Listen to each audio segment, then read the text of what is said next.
Welcome to InfoSec World 2025. We're here recording live from the CyberRisk TV studio on the expo floor at Disney's Coronado Springs Resort in Orlando.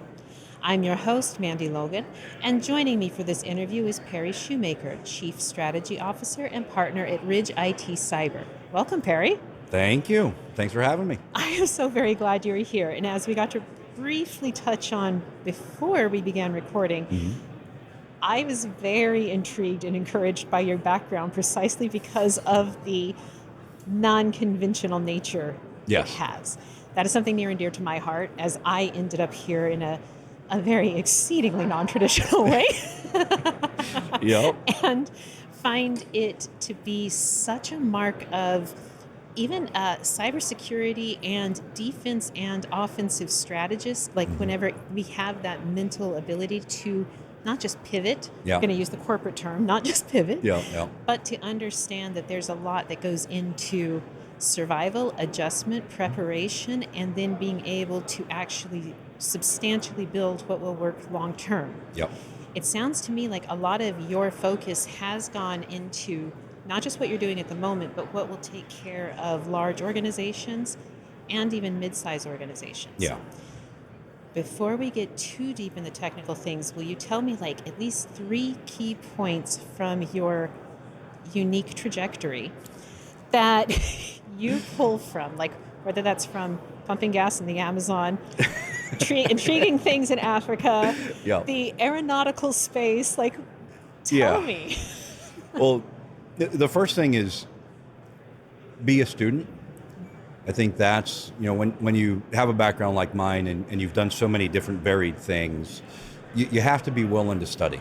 Stay up late at night, figure out what it is that you need to be doing, how you need to be doing it. I think another thing that I learned by doing all of that is kind of just don't have sacred cows. Don't marry your ideas.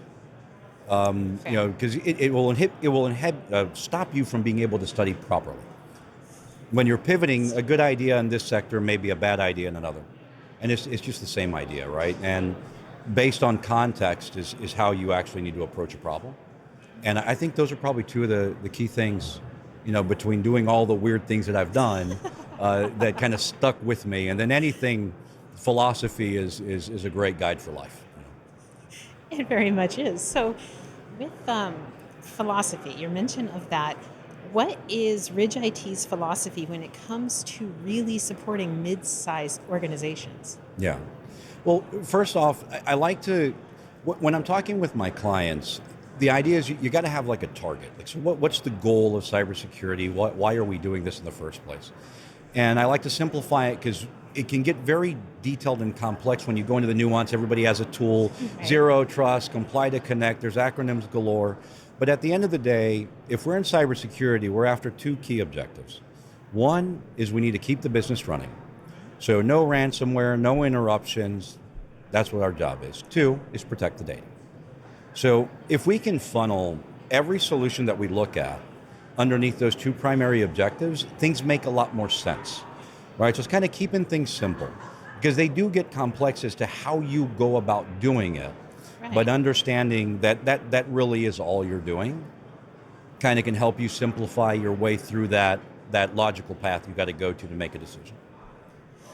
Well, absolutely. And then do you feel that when you're discussing options with your clients, you are providing guardrails that give them the most useful outcome?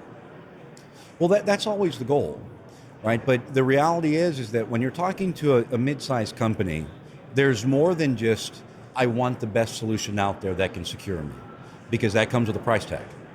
And every one of us are dealing with a budget. So it's about working through these compromises of, hey, I can't quite afford this solution. It's the best one. But maybe if I buy this one and I configure this that way, I can get a similar outcome while staying within the budget that my executives have blessed me with, and not going over it. So I think a lot of it is understanding enough solutions and enough configurations to help people kind of navigate that space. Well, that sounds like a very fulfilling and a substantially grounded way to allow mid-sized organizations who I have a lot of respect for. I mean, I have a lot of respect for all individuals who are beginning companies or Yeah. are in any portion of such extreme development. So small, medium, large, there Yeah. is so much to handle. Yeah. But mid-sized companies, I feel like, there's that little, the forgotten stepchild, the Yeah. forgotten No, it's true. middle child, that they may be so robust in what they actually want to bring to market and bring to the world. Yeah. But they do generally have not necessarily I never want to disparage any person, but they won't have the cream of the crop pick necessarily if Yeah. you're going based on standard metrics that are valued. Now, Yeah. you may run into a situation, as I have seen often in dealing with security practitioners and researchers and in public sector, where you have individuals that are heart-based or they have a motivation toward what they are doing. Yeah. And they feel extreme stress around the giant attack surface they have to handle Yeah. with the smaller budget and perhaps only a 3-person IT. Yeah. And that's not even, we're not discussing just security. We're talking an Yeah. entire, Yeah. That's their IT it's staff. the whole IT Yeah. staff. The networking guy's part-time gig is security. Yeah. Exactly. So what have you found that Ridge IT really excels at whenever you're discussing options with a team who has such streamlined resources and functionality but may have a very deep desire to perform extremely well? Yeah, I mean, when you look at that, there's several levers we can pull to kind of lower operating costs, right? So you've got the first thing, I call it build the house, right? So what does it cost to do an implementation? And that's all kind of one-time fees. And then after that, it's the operational cost that really matters. Because that's what hits the bottom line over the next 3, 4, 5 years for the organization. Each one of these tools, they have integrations, APIs that we can leverage that make them a little bit more robust. And by doing that, we can lower the human cost on their side, right? So we don't need quite as many people inside of your IT staff because we've integrated the solutions where, say Zscaler talks to CrowdStrike and tells it to do an action based on what it saw. Well, that's one less person that really has to take an action. That's less time you spend because the tools are interacting with each other and doing that task. So you're more supervising the thing that was done than trying to find out what was wrong and do it yourself. So there's a cost savings there for them and being able to get that 3-man team to be more functional. And then there's the typical part where it's like, hey, we'll monitor your environment for you. We do it for a lot of people, so economies of scale. We have qualified people with playbooks. We make sure that we clear the house every time we see a detection, and we can add on to your team. And the key thing with us that I think makes us a little bit different, a lot of people, when they engage you, they want to be like, oh, well, I own the environment. I'm going to take away your admin rights, and I have the admin rights.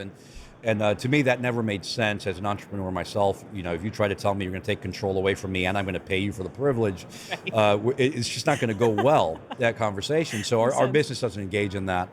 We really look at it as, you've got 3 people, which you should for your continuity. You should never allow me to replace your team. I think that's bad for your business. And then we're an extension to them. And that's really where we strive to be.